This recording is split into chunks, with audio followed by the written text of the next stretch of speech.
not very good Synopsis at this sort of thing. for us. BESD introducing four lows. So over to you, Emily. Hello, thank you very much. Hello, everyone. Nice to see you all here. Quite busy here today. Basically, I've been working on developing resources and research to help teachers work with children with challenging behaviour in the ESL classroom. So Neil and I've been talking, and basically I'm going to be presenting 4 sessions in the next few months to help teachers to do that. So this is just basically a session just to explain what it is, what's going to happen, and just introduce you to the subject basically. So, okay, I've forgotten how to do that. Yay. Okay, so BESD, what is it? What does the acronym stand for?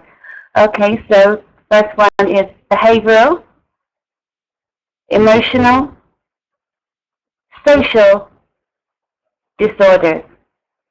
Now, this isn't just a kid being naughty.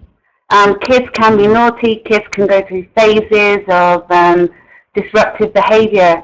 However, this is more of a disorder, so it's actually something that will be treated by a psychologist. Yes, it is a scary wolf. My very talented illustrator, Shelley Wilson, drew that, and it's a theme that will run through all the workshops. So if you're scared, then just maybe don't look at it.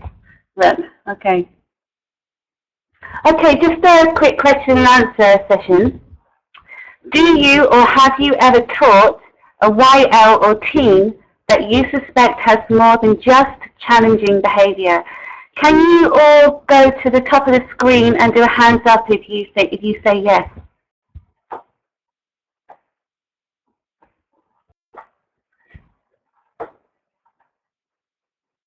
Okay, I see where you are. Okay, cool. So a few of you then. Okay. Have your usual classroom management techniques failed to work, even if you readjust them? Hands up again.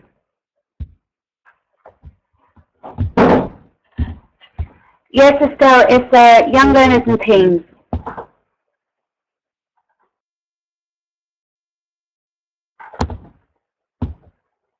Okay. Have you been able to find resources and effective information to help you?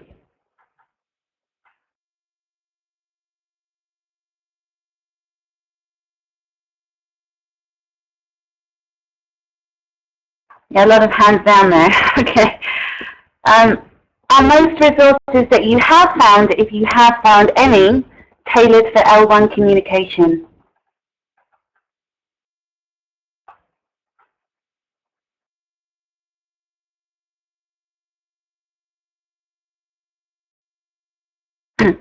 Okay, would you like to be offered more help to work with these kids in an ESL classroom? Hands up.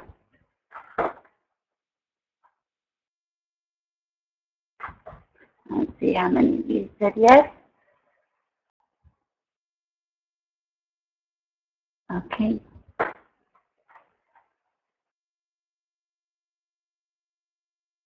Good. I can help you. I've been working hard to help you, so I'm planning to share it all now. Okay, so as I said before, there are going to be four lows, and basically this is what they're going to be about. Now, as Estelle was saying about the scary wolf, yes, it is a scary wolf, but I call BESD the wolf. Okay, and there's a specific reason for that. I think that there are a lot of similarities between a wolf and BESD. Can everyone just read that for a few seconds, please?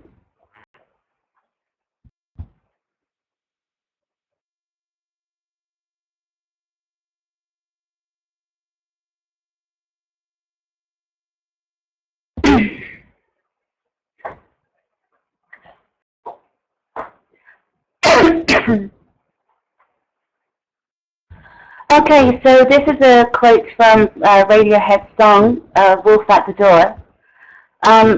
Most of us, I think, have a wolf. Some people call it dark side, and all of us can demonstrate ugly, negative behavior in times of stress or emotional anguish. As I said, I call BESD the wolf. It chases the kids, snaps at their heels as they run, bites when it's neglected, wants nothing but to be released so it can vent its fury. And the wolf is only sated when its job is done. In my experience of working with these kids, I did actually specifically work in a school specifically designed for children with challenging behavior. I noticed that it's an anguished life living with the wolf.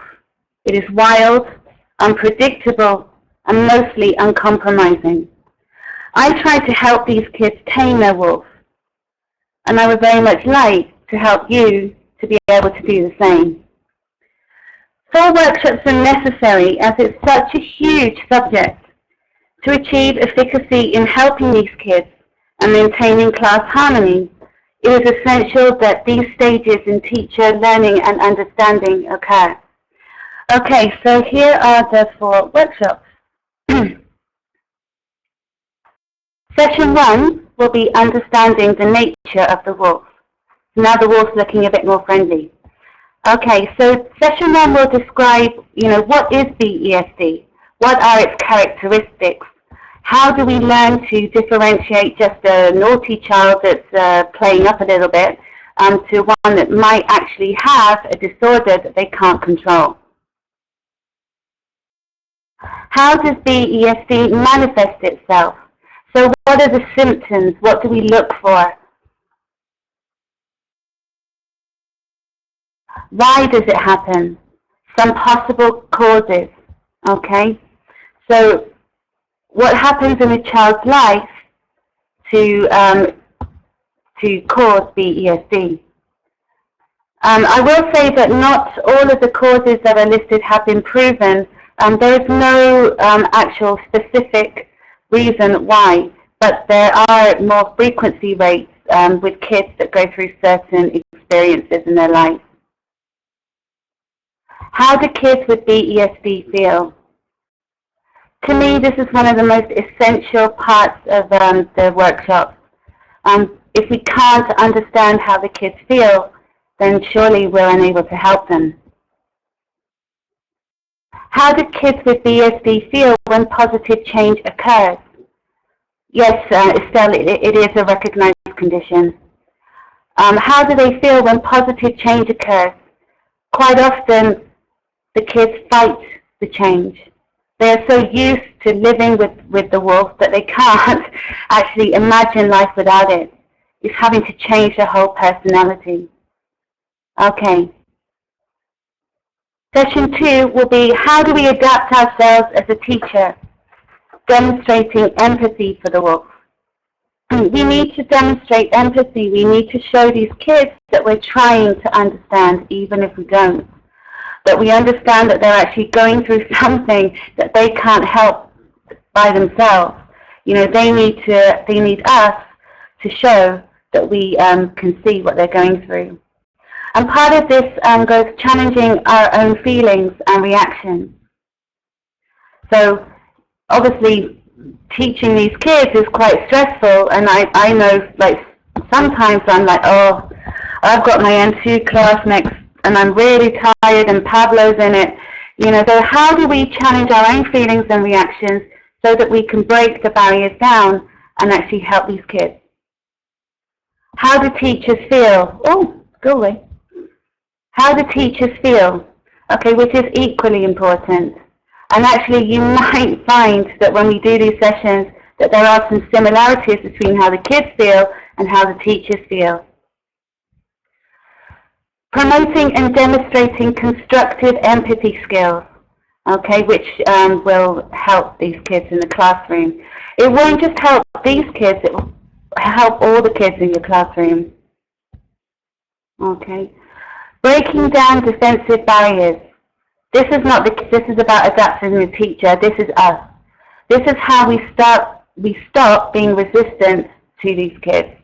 You know, obviously sometimes I know that I have been, I'm like, okay, all right, Pablo, just stop. But in my head, you know, how do we break these defensive barriers down so that we can effect successful communication? And how do we identify the triggers in the classroom, okay, that might trigger the disruptive or negative behavior from these children? Because if we can remove them, then we will have a lower frequency rate of the behavior. Okay, session 3, practical approaches. How to tame the wolf. Okay, Lisa. How to develop a nurturing classroom. How to help kids to tame the wolf, to self-regulate. How to help kids through negative to positive transition. How to reduce and remove the triggers, which will be started on in the previous session. How to promote effective peer support so they help each other and the focus isn't just on you helping these kids. And how to teach kids to positively express emotions. Okay, I have to speed up a little bit here. Okay, session 4, practical approaches, and a synopsis. So bringing the sessions together, creating workable action plans to work with these kids. And finally, some success stories of some of the kids that I've worked with who are actually doing really well now. So that's always a nice thing to hear. Okay, do I have to stop now, Lisa?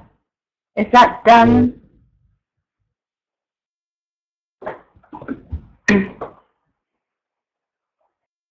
Okay, cool. Okay, so hopefully I will see you there. Thank you very much.